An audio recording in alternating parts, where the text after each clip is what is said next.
할렐루야.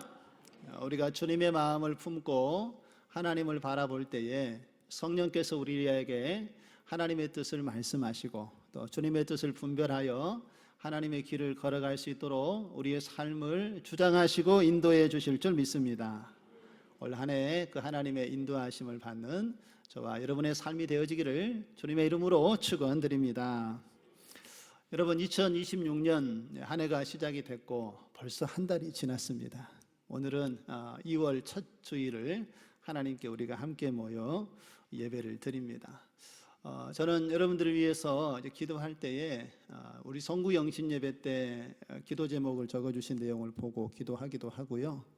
또 주보에 여러분 감사 내용을 적으시면서 거기에 기도 제목을 올려주신 부분들이 있어서 또 그것도 읽어보면서 여러분께 기도도 하고 또 중보기도 올라오고 우리 교육자들을 통해서 신방하면서 들어온 소식들을 가지고 여러분들을 위해서 기도하고 있습니다. 그런데 그런 소식들을 보니까 벌써 올 한 해 한 달밖에 지나지 않았는데도 우리 삶 가운데 많은 일들이 일어나고 있는 것을 볼 수가 있었습니다. 좋은 일도 있었고 때로는 어렵고 힘든 일들도 있었지만 문제를 또 해결해 가시고 또 기도 중에 있는 여러 일들이 우리 주변에서 일어나고 있는 것을 보게 됩니다. 올 한 해 동안 또 여러 일들이 우리에게 있겠지요. 여러분, 올 한 해 우리가 어떤 일들이 일어난다 할지라도 우리가 꼭 붙잡아야 될 한 가지가 있습니다. 그것은 바로 언제나 주님의 마음으로 판단하고 주님의 마음으로 결정해야 하는 것임을 잊지 마시기 바랍니다. 여러분, 그러기 위해서는 무엇이 내 생각과 내 선택을 이끌어가고 있는지 우리는 주목해서 보아야 합니다. 왜 우리는 예수님을 모시고 살아가면서도 종종 우리의 믿음이 흔들릴 때가 있고요, 또 승리하는 삶을 살지 못할 때가 있습니까? 여러분, 그 이유는 그런데 분명합니다. 예수님의 마음을 우리가 마음속에 완전하게 품고 있지 못하기 때문에 믿음이 흔들리기도 하고 또 믿음으로 승리하는 길을 걸어가지 못한다는 것입니다. 여러분, 예수님 믿으시지요? 우리 마음에 예수님이 계심을 믿으십니까? 할렐루야. 주님은 예수 그리스도를 주로 고백하고 시인하는 자들의 마음속에 이미 성령님과 함께 계신 줄로 믿습니다. 그런데 여러분, 문제는 우리가 예수님을 모시고 살아가면서도 정작 우리의 삶의 순간마다 우리의 이 마음이 주님의 마음이 아니라 내 생각이나 내 감정, 어떤 두려움으로 판단하고 그 환경을 하나님의 마음에 맡기지 못하고 내가 판단할 때가 많다는 것입니다. 바로 그럴 때에 우리가 선택할 때에 하나님의 뜻을 온전히 붙잡지 못하고 흔들릴 수도 있는 것이고요, 우리가 나아가야 될 방향이 하나님의 뜻에 맞추어지지 못하고 어긋날 때도 있는 것입니다. 그리고 우리의 마음에 평강을 잃어버리기도 한다는 것이지요. 그래서 오늘 사도 바울은 빌립보 교회의 성도들에게 또 이 시대를 살아가고 있는 교회의 그리스도인들에게 오늘 이렇게 권면의 말씀을 주고 있습니다. 그 권면의 말씀이 오늘 5절의 말씀인데요, 5절에 이렇게 말씀을 하고 있죠. 너희 안에 이 마음을 품으라. 곧 어떤 마음이요? 그리스도 예수의 마음이니. 할렐루야. 여러분, 이 말씀이 바로 우리가 복된 삶을 살아가는 열쇠이고 간증 있는 삶을 살아가는 비결이 되는 줄로 믿습니다. 오늘 예배 가운데 우리 모두가 이 주님의 마음을 우리 안에 다시 한번 새롭게 하고 다시 한번 그 하나님의 약속의 말씀을 붙잡고 또 은혜 안에 걸어가는 우리의 삶이 되어지기를 간절히 소망합니다. 자, 그러면 오늘 이 시간에는 이 그리스도의 마음이 과연 어떤 마음인지 함께 본문을 중심으로 살펴보고 하나님의 그 은혜를 함께 나누는 시간을 갖도록 하겠습니다. 첫 번째, 주님의 마음은 올라감이 아니라 내려감이라는 것을 기억하시기 바랍니다. 여러분, 6절에 예수님의 말씀이 이렇지요. 우리 사도 바울이 예수님에 대해서 이렇게 이야기를 합니다. 그는 근본 하나님의 본체시나 하나님과 동등됨을 취할 것으로 여기지 아니하시고 라고 이렇게 말씀을 하고 있죠. 여러분, 예수님은 처음부터 하나님과 동일한 근본 본체이신 참 하나님이셨습니다. 그런데도 예수님께서는 이 하나님과 동등됨을 붙잡으려 하지 않으셨다라는 것입니다. 바로 이것이 예수님의 마음이고 주님의 마음이라는 것입니다. 주님은 높은 자리에 하늘 보좌에 앉으셔야 할 분이셨음에도 불구하고 자신을 이 땅에 인간의 몸을 입고 내려오시면서 내려오심으로 낮추는 삶을 우리에게 보여주셨다라는 것입니다. 그리고 예수님의 이 마음은 우리가 닮아야 하는 모습인 줄 믿습니다. 예수님께서 우리를 위하여 자신을 낮추시고 우리의 구원을 위해서 주님이 하나님의 약속의 말씀에 순종하며 그 길을 걸어갔던 것처럼 우리도 우리의 마음을 하나님께 드리고 예수님과 함께 그 믿음의 길을 걸어가야 될 줄로 믿습니다. 그런데 여러분, 이 마음을 방해하는 것이 있습니다. 우리가 예수님의 모습을 닮아가기 원하고 예수님처럼 겸손히 우리도 낮추어서 하나님을 섬기고 하나님의 마음을 흡족해 하는 그런 믿음의 길을 우리가 걸어가기를 소망하는데 이것을 방해하는 세력이 있다는 것이지요. 누구이겠습니까? 사탄 마귀입니다.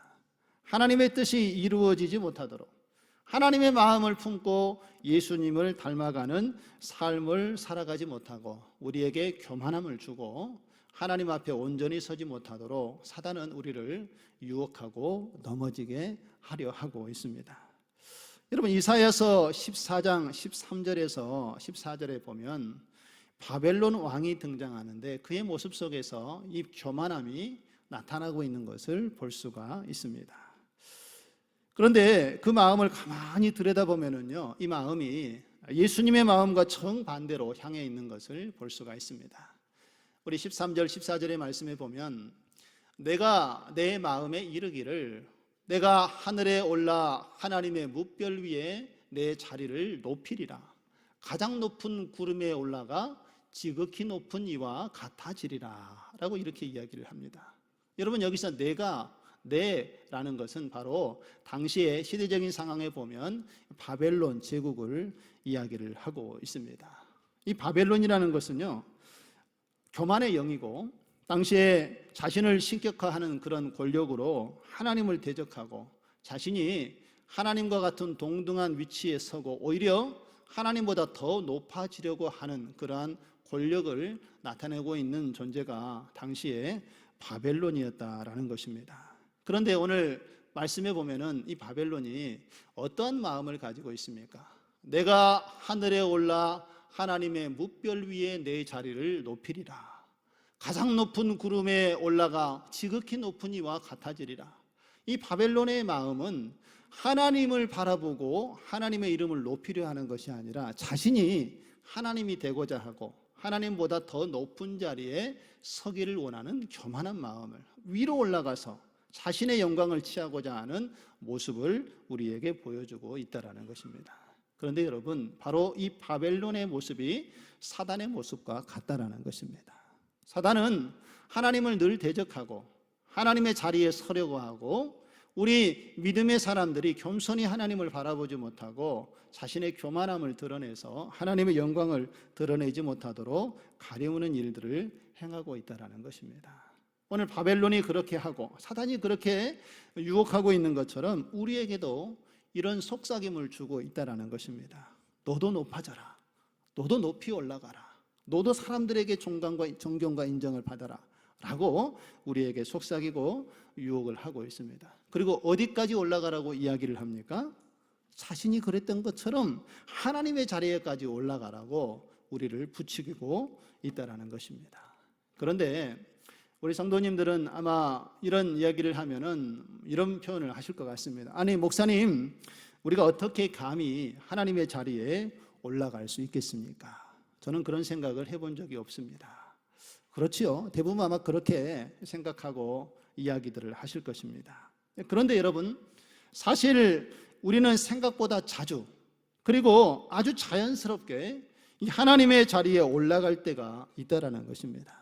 저도 오늘 이 본문의 말씀을 묵상해 보니까 저 자신도 그런 모습이 있는 것을 발견하고 깜짝 놀랐습니다. 그러면 여러분, 언제 우리가 하나님의 자리에 올라가 있는 것입니까? 그것은 바로 내 인생의 운전대를 내가 하나님께 맡기지 못할 때, 바로 우리가 하나님 자리에 올라서 있는 것입니다. 여러분은 어떻습니까? 여러분은 여러분의 인생의 운전대를 누가 잡고 있는 것 같습니까? 하나님께 맡기고 하나님께서 우리의 인생을 운전해 주고 계십니까? 아니면 내가 내 인생의 운전대를 붙잡고 하나님이 내비게이션이 되어달라고 요청하고 있지는 않으십니까? 하나님이 아니라 내가 붙들고 있을 때가 우리의 삶의 모습을 돌이켜보면 얼마나 많은지 우리는 금세 알 수가 있습니다. 그런데 여러분, 성경에서 말하는 이 하나님의 자리는 어떤 자리인지 우리가 분명히 알아야 합니다.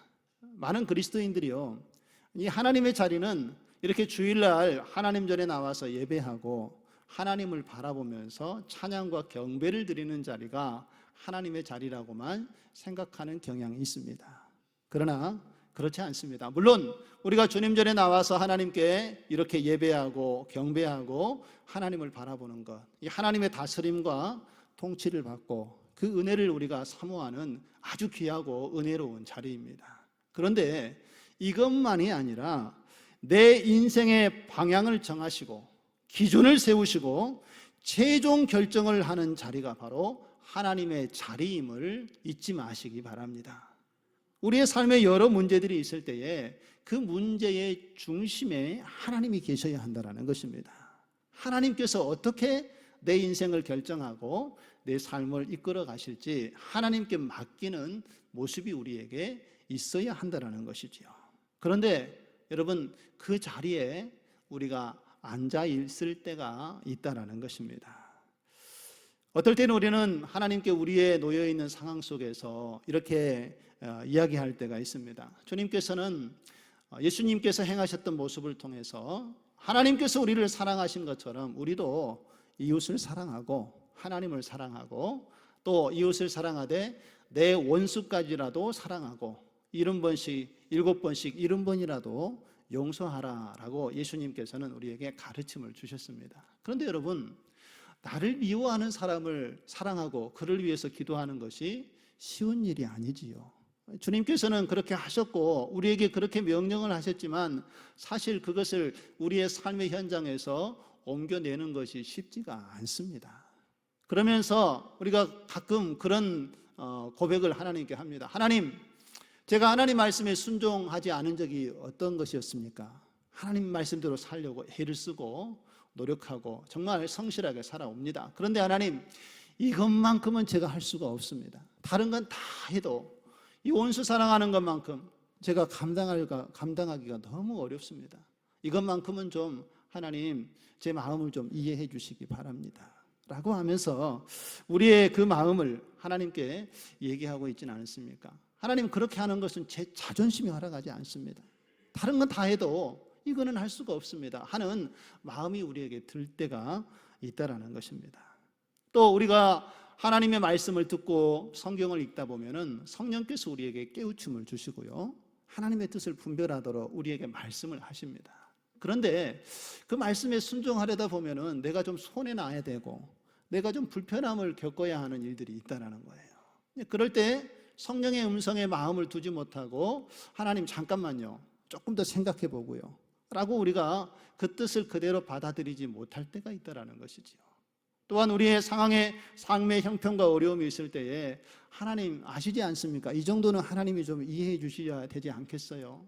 제 일상의 생활에 하나님 형편이 너무 어려운데 이번 한 달 11조는 하나님 좀 이해해 주십시오. 하나님, 정말 주일 하나님 앞에 52주를 다 지키고 있지만 제 경제적인 상황이 너무 어려워서 이번 한 주는 하나님 좀 이해해 주십시오 하면서 우리가 우리의 환경과 형편을 따지면서 하나님이 하시고 말씀하신 것을 그대로 순종하지 못하고 내가 판단하고 내가 결정하고 있지는 않습니까? 내 생각, 내 경험, 내 감정이 하나님보다 앞설 때 나도 모르게 우리가 하나님처럼 판단하고 하나님처럼 결정하고 살아가게 되는 것이고, 바로 이것이 우리가 하나님께 우리의 인생을 맡기지 못하고 내 인생의 운전대를 하나님께 드리지 못하고 내가 운전하는 삶의 모습 아니겠습니까? 이 마음이 우리의 마음속에서 어떻게 바뀌어져야 하는지, 어떻게 우리는 하나님을 바라보아야 하는지 우리의 삶의 모습을 점검해 보아야 할 것입니다.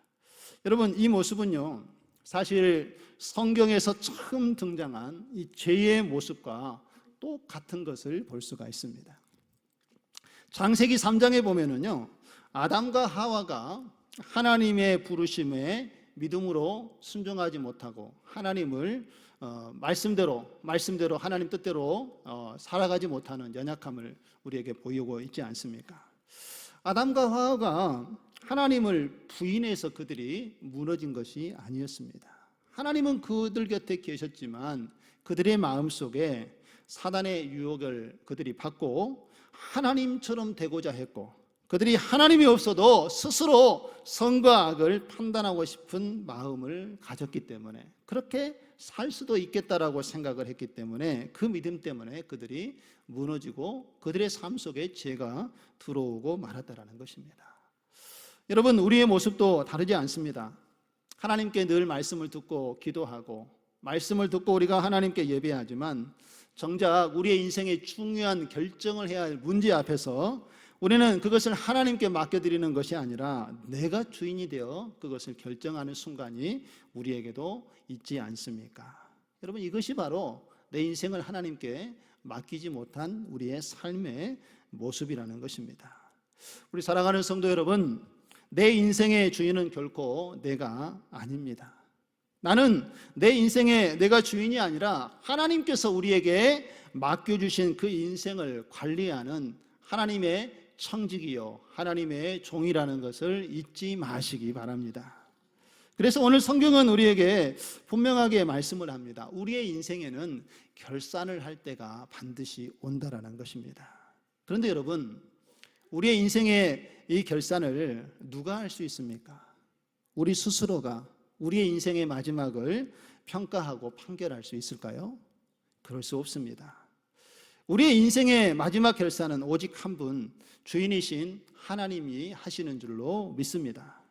그러므로 여러분, 우리가 이 땅에서 살아가는 동안에 하나님이 주시는 하나님의 말씀을 붙잡아야 될 분명한 이유가 있습니다. 이 땅에서 우리가 살아갈 때에 내 뜻을 이루기 위해서가 아니라 나를 보내주신 주님의 뜻을 위해서 우리가 살아야 한다는 것입니다. 그리고 마지막 우리의 인생의 삶을 마무리하고 주님 앞에 섰을 때에 우리의 삶이 결산되어지고 평가되어질 때에 우리가 주님 앞에 섰을 때에 잘하였도다 착하고 충성된 종이라 주님 앞에 이 평가를 받을 수 있는 인생이 우리의 삶의 목표가 되어야 될 줄로 믿습니다.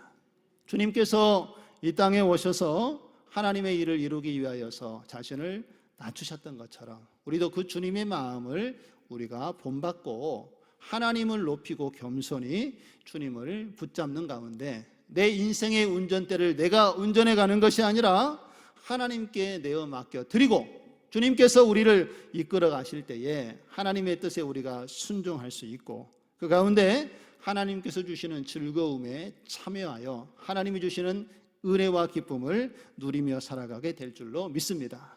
그리고 주님 앞에 섰을 때에 착하고 충성된 종이었다라고 인정받을 수 있는 저와 여러분의 삶이 되어지기를 주님의 이름으로 축원드립니다. 두 번째로 주님의 마음은 비움, 케노시스입니다. 여러분 7절과 8절의 말씀을 보시면은요, 오히려 자기를 비워 종의 형체를 가지사 사람들과 같이 되셨고 사람의 모양으로 나타나 자기를 낮추시고 죽기까지 복종하셨으니 곧 십자가에 죽으심이라. 할렐루야. 예수님은 하나님의 본체이셨음에도 불구하고요, 하나님과 동등됨을 취하지 않으시고 자기 자신을 비우셨다라고 오늘 이렇게 말씀을 하고 있습니다. 여러분, 예수님께서 자신을 비웠다 이 말에는요, 예수님께서 우리에게 어떤 마음을 가지고 계시는지 그 예수님의 마음이 너무나도 잘 담겨져 있는 표현이 바로 자신을 비우셨다라는 말씀입니다. 여러분, 여기서 이 비움이라는 이 단어는요, 헬라어 단어로 케노시스라는 원래의 온 단어를 가지고 있습니다. 여러분, 이 단어의 뜻은 하늘의 모든 영광을 내려놓고 인간의 몸을 입고 이 땅에 오신 성육신 하신 예수님의 성자의 모습을 설명하는 신학적인 개념입니다. 다시 말해서 예수님께서 하나님이셨음에도 불구하고 인간의 몸을 입고 이 땅에 오셨다라는 것입니다. 사람의 몸을 입고 이 땅에 오셨다라는 것이지요. 예수님께서 그러면 자기를 비우셨다라는 이 말은요, 하나님이 되셨음을 하나님께서 예수님께서 버리셨다라는 그런 의미가 아닙니다. 인간의 몸을 입고 오셨으니까 하나님 되심을 포기하셨나, 이것이 아니라는 거예요. 하나님이셨음에도 불구하고 예수님께서 인간의 몸을 입고 자신을 비웠다라는 것은 하나님으로서 예수님이 누릴 수 있는 어떤 영광과 권위, 그 능력을 스스로 내려놓으셨다라는 표현입니다.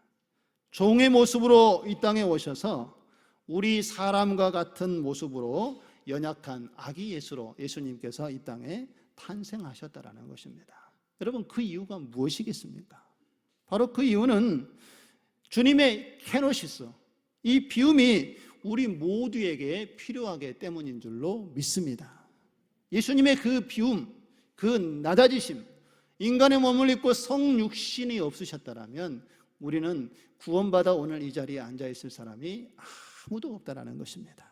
주님께서 자신을 낮추시고 비우시고 하나님께 자신의 삶을 내어 드리셨기 때문에 저와 여러분이 그 십자가의 은혜와 사랑으로 구원을 받고 오늘 이 자리에 모여서 함께 그 하나님의 은혜를 누리게 된 줄로 믿습니다.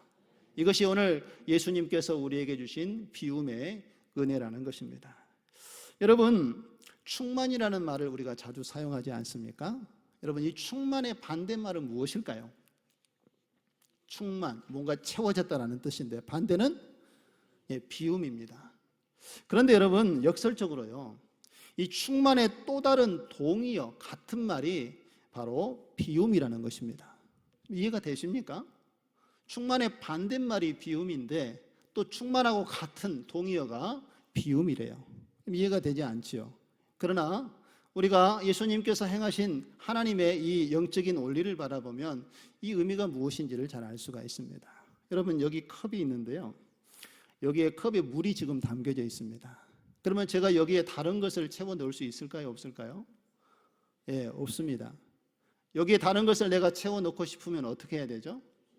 비워야 합니다. 이것을 비워내야 여기에 다른 것을 담을 수 있습니다. 여러분, 충만의 의미가 바로 그렇습니다.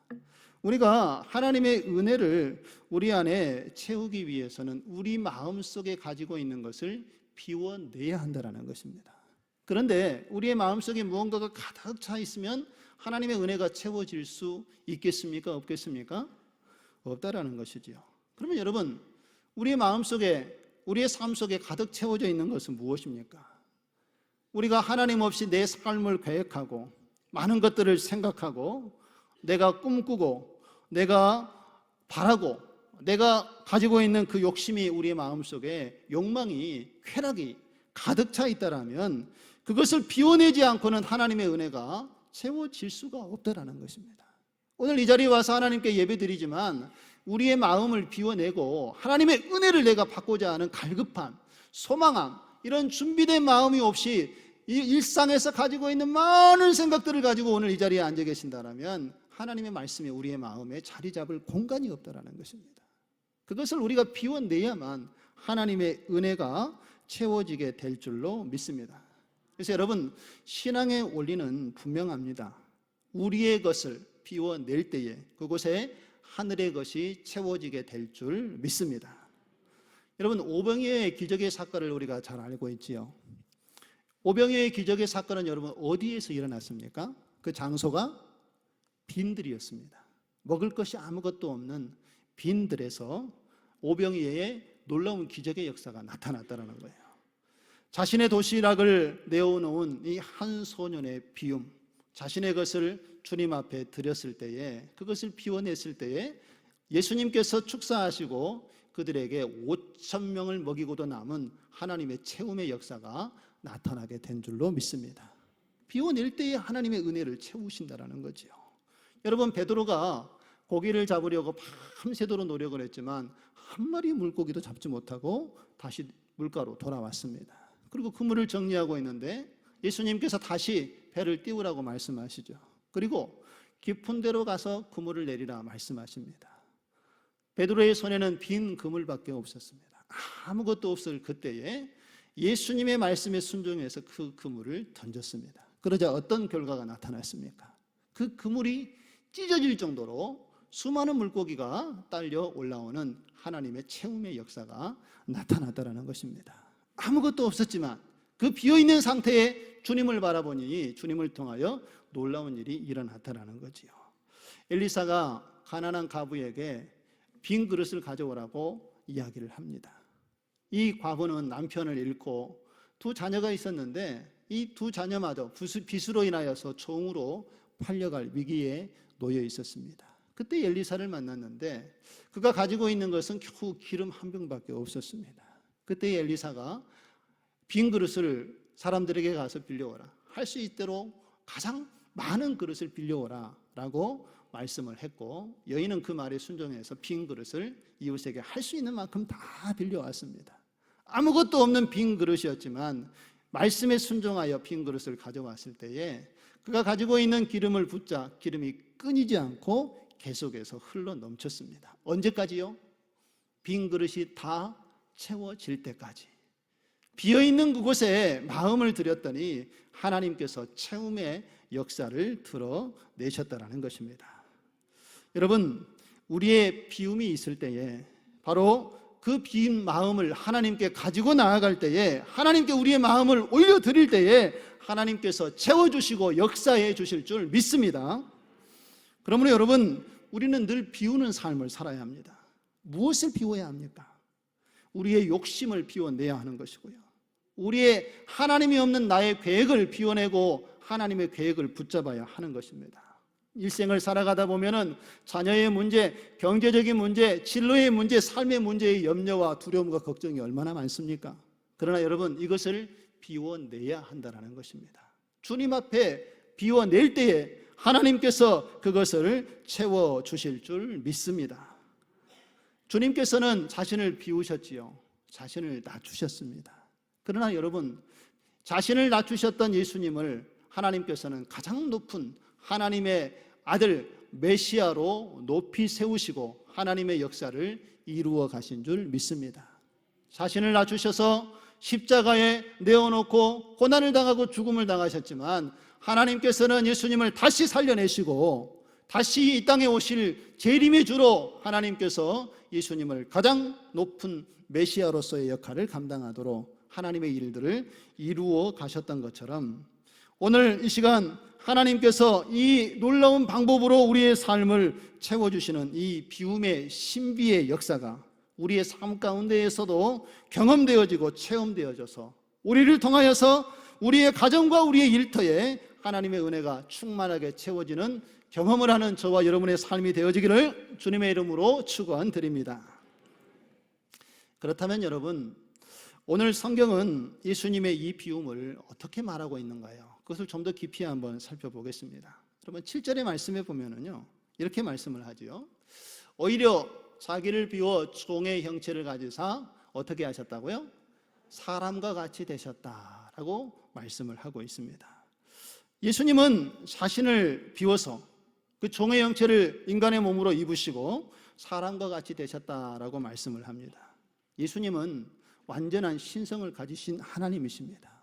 그럼에도 불구하고 동시에 예수님은 인간의 몸을 입고 이 땅에 오신 인성을 가지신 분이다라고 성경은 분명하게 오늘 우리에게 증거를 하고 있습니다. 그렇다면 여러분, 예수님이 사람과 같이 되셨다라는 이 말의 의미는 무엇이겠습니까? 이것은 주님도 우리와 똑같이 인간의 몸을 입고 고통을 겪으셨고, 우리와 똑같이 인내할 일이 있을 때에는 인내하는 모습을 우리에게 보이셨고, 우리와 똑같이 예수님께서 희노애락을 경험하신 분이었다라는 것을 우리에게 분명하게 말씀을 해주고 있는 것입니다. 저는 예수님의 이 모습을 보고 큰 위로와 힘을 얻었습니다. 왜냐하면 우리는 예수님을 하나님으로 생각하고 하나님의 아들로 생각하지 않습니까? 그래서 예수님께서 행하신 일들은 예수님은 하나님이시고 예수님은 신이시니까 당연히 그렇게 하실 수 있지 않을까. 원수도 사랑하고 원수를 위해서 오히려 기도하고 예수님께서 고난을 당하고 핍박을 당할 그때에도 죄가 없었음에도 불구하고 그 재판을 받으시고 고난을 당하시고 모욕을 겪으시고 십자가에서 자신을 내어 죽으시는 그 모든 과정을 감당하신 것은 그분이 하나님이시고 하나님의 아들이시기 때문에 감당한 일 아니었겠습니까? 우리는 이렇게 생각할 수 있지만 물론 예수님은 하나님이셨지만 그러나 분명히 성육신하신 인간의 몸을 예수님께서 완전하게 가지고 계셨다는 것입니다. 그래서 예수님께서 당하시는 수모, 모욕, 고난, 고통 이것은 우리가 느끼는 대로 예수님께서도 다 느끼셨다는 것입니다. 그 고통과 아픔 견디기 어렵고 벗어나고 싶고 어떻게 할 수만 있다라면 이 자리에 서고 싶지 않은 우리의 그 심정과 예수님이 똑같은 경험을 하셨다는 것입니다. 여러분, 우리 성도들님들 중에 이렇게 암이 걸리셔서 치료받고 또 그 어려운 과정들을 겪고 경험해서 문제를 이겨내신 분들이 있지요. 그런데 이런 분들이요, 다른 분들이 암에 걸리면은요, 그분들에게 큰 위로와 힘이 됩니다.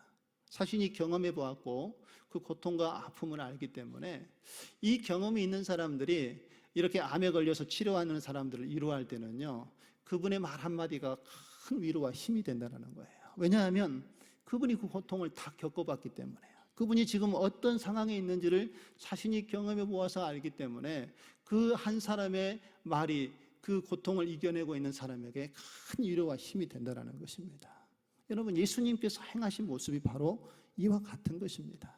우리가 우리의 인생을 살아가다 보면은요, 삶 속에서 여러 일들을 경험하고 상처도 입고 고통도 받고요. 지금도 경제적인 큰 어려움이나 사람들과의 관계, 여러 문제로 부모 간에, 부모 자녀 간의 관계, 부부 간에도 갈등으로 인하여서 아마 고통 중에 있고 어려움 중에 있고 마음이 힘든 사람들이 있으실 겁니다. 그 감정과 그 아픔과 때로는 절망과 어려움이 우리 안에 찾아온 이 마음을 누구도 알고 계신다고요? 주님도 알고 계신다는 것입니다.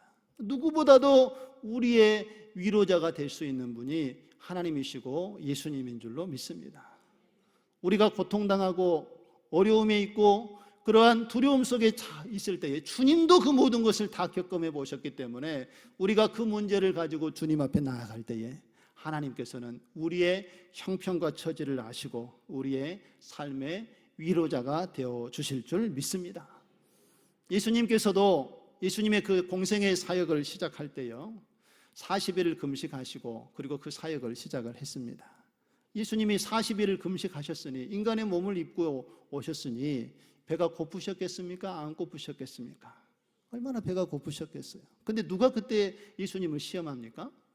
마귀가 와서 예수님을 시험을 하지요. 그런데 여러분, 예수님께서 그 어려움 상황 속에 놓여 있을 때에 그를 유혹하는 사단의 그 유혹을 어떻게 극복하고 이겨내셨습니까? 여러분, 마태복음 4장 4절의 말씀에 보면은 예수님께서는 말씀으로 이것을 이겨내셨다라는 것입니다. 사람이 떡으로만 살 것이 아니요 하나님의 입으로부터 나오는 모든 말씀으로 살 것이니라. 할렐루야. 여러분, 우리도 오늘 영적인 원리를 가운데 중요한 진리를 배웠습니다. 우리가 우리의 것을 비워낼 때에 하나님께서 어떻게 하신다고요? 채워주신다는 거예요. 그런데 여러분, 하나님께서 곧장 채워주실 때도 있지만 이 채움의 기간이 인내의 시간이 필요할 때가 있습니다. 바로 채워주지 않고 어느 정도 시간이 지나 우리가 생각하기에는 당장이라도 내일이라도 채워졌으면 좋겠다 하는 기간을 정하고 있지만 하나님 편에서 보았을 때에는 조금 더 가장 좋고 가장 적절한 것을 우리에게 주실 때를 하나님께서는 기다리고 계신다는 것입니다. 그러면 우리에게는 인내의 시간이 좀 필요하겠지요. 그런데 그 인내의 시간에 사단의 유혹이 있고 오늘 예수님처럼 우리의 삶 속에 그러한 어려움들이 찾아올 때가 있다는 것입니다. 그러나 오늘 예수님의 모습을 통해서 우리는 분명히 신앙의 원리를 깨달아야 할 줄로 믿습니다. 예수님께서 그 모든 어려운 상황을 말씀으로 극복하셨다는 것입니다. 그리고 십자가를 감당하실 때에 예수님께서는 늘 하나님께 기도하고 하나님의 뜻을 묻고 말씀 안에서 하나님을 바라보았기 때문에 3년의 공생애의 여정을 다 마치시고 십자가를 지시고 우리의 인류를 구원하고 오늘 우리가 이 자리에서 하나님을 예배하며 섬기도록 우리의 삶 가운데 하나님께서 은혜를 예수님을 통하여 드러내 주신 줄 믿습니다. 여러분들 그러한 인내의 과정 속에서 하나님 말씀 앞에서 살기 위해서 부끄럽지 않게 노력하고 계십니까? 그렇다면 그것이 진리입니다. 하나님께서 주신 진리의 말씀을 따라 살기 위하여서 애쓰는 사람들을, 말씀을 통하여 하나님 뜻을 붙잡기 위해서 몸부림치는 사람들을 하나님께서는 그냥 내버려 두지 않으신다라는 것입니다. 우리의 마음을 비우고 하나님을 바라보는 자에게 주님 찾아오셔서 그 빈 마음에 하나님의 은혜를 채우시고 성령의 충만한 은혜로 채워주실 줄 믿습니다. 오늘 예수님께서 이 땅에 오셔서 행하신 예수님의 이 놀라운 일들을 다시 한번 오늘 말씀을 통하여 믿음으로 바라보기 원합니다. 오늘 본문의 말씀을 우리 천천히 다시 한번 읽어보고 우리가 이 시대를 어떻게 살아가야 되는지 다시 한번 결단하고 주님 앞에 나아가기 원합니다. 우리 5절에서 8절 말씀을 다시 한번 보여주시고요. 우리 같이 한번 오늘 예수님께서 우리에게 보여주신 은혜가 무엇인지, 말씀이 무엇인지를 함께 읽고 묵상해 보도록 하겠습니다. 우리 같이 읽겠습니다. 시작. 너희 안에 이 마음을 품으라. 곧 그리스도 예수의 마음이니 그는 근본 하나님의 본체시나 하나님과 동등됨을 취할 것으로 여기지 아니하시고 오히려 자기를 비워 종의 형체를 가지사 사람들과 같이 되셨고 사람의 모양으로 나타나사 자기를 낮추시고 죽기까지 복종하셨으니 곧 십자가에 죽으심이라. 할렐루야. 사랑하는 성도 여러분, 우리가 이 주님의 마음을 닮아서 우리가 주님 앞에 우리 자신을 겸손히 낮추고 우리의 생각과 우리의 계획과 우리의 욕심을 비울 때에 그 비움의 자리에 하나님께서 주님의 권능으로 임하여 주시고 비움을 우리의 삶 가운데 은혜로 채워주실 줄 믿습니다. 때로는 우리의 연약함을 하나님께서 치료함으로 채워주시고 우리의 마음의 두려움과 염려를 주님께서 위로와 평강으로 채워주실 줄 믿습니다. 오늘 그 주님을 의지하시고 올 한 해 동안 예수 그리스도의 마음을 품으시고 주님의 약속의 말씀과 주님이 생각하시는 것을 함께 의지하고 바라보는 가운데 우리의 삶을 이끌어 가시는, 채우시는 하나님의 은혜를 올 한 해 동안 풍성히 경험하고 누리는 저와 여러분 되어지기를 주님의 이름으로 축원드립니다.